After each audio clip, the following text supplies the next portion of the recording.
Le groupe composé des représentants des institutions de la République. Troisième groupe a présenté ses vœux au chef de l'État. Comme porte-parole, une dame. Il s'agit de Suzanne Haddad Nguessan-Zékré, procureure générale près la Cour suprême. Présentant les vœux au nom de ces institutions républicaines, elle a d'abord félicité le chef de l'État pour toutes les actions à son actif destinées à faire le bonheur des Ivoiriens. Elle a ensuite rassuré le président de la République quant au soutien de ces institutions pour la réussite totale de sa mission. Vous avez noué un contrat social avec le peuple de Côte d'Ivoire pour donner naissance à une nation multiculturelle sur cette terre d'espérance, à un modèle d'Ivoirien de tolérance, d'engagement, à travers un Ivoirien nouveau, ayant le goût du travail bien fait, débarrassé de l'obscurantisme pour tirer la Côte d'Ivoire vers l'émergence que vous prônez pour votre pays.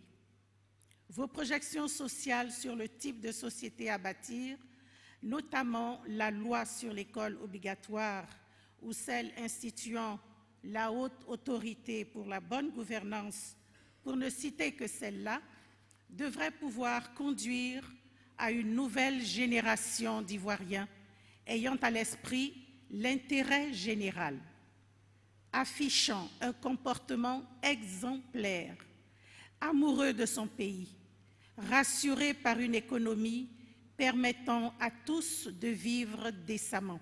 Les institutions dans leur ensemble vous encouragent à poursuivre tous vos projets, particulièrement votre engagement pour la réconciliation nationale et la cohésion sociale, nécessaire creuset de la nouvelle Côte d'Ivoire. Le président de la République s'est dit heureux de recevoir les vœux de ceux qui incarnent la justice. En parlant justement de l'importance de cette justice, il a mis l'accent sur le rôle que celle-ci doit jouer pour la préservation de la paix. La justice que vous incarnez constitue un pilier important de cette Côte d'Ivoire nouvelle en construction. Elle revêt aussi une importance capitale pour la réussite de ma mission. Elle est en effet le régulateur et le baromètre de notre société dont elle exprime les espoirs. Elle est aussi la pierre angulaire de notre édifice social. Il ne peut y avoir de paix et de réconciliation sans une justice indépendante, impartiale et équitable. Le juge se doit d'être le garant d'une bonne application de la loi, le gardien des libertés individuelles et le protecteur du citoyen contre tous les abus. Vous devez, à cet effet, unir vos efforts pour faire de la bonne gouvernance de l'administration judiciaire une réalité dans notre pays. Je ferai tout ce qui est à mon pouvoir pour faciliter votre mission au service de nos concitoyens.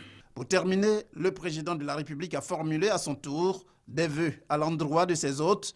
Il leur a souhaité la bonne santé, la prospérité et la paix.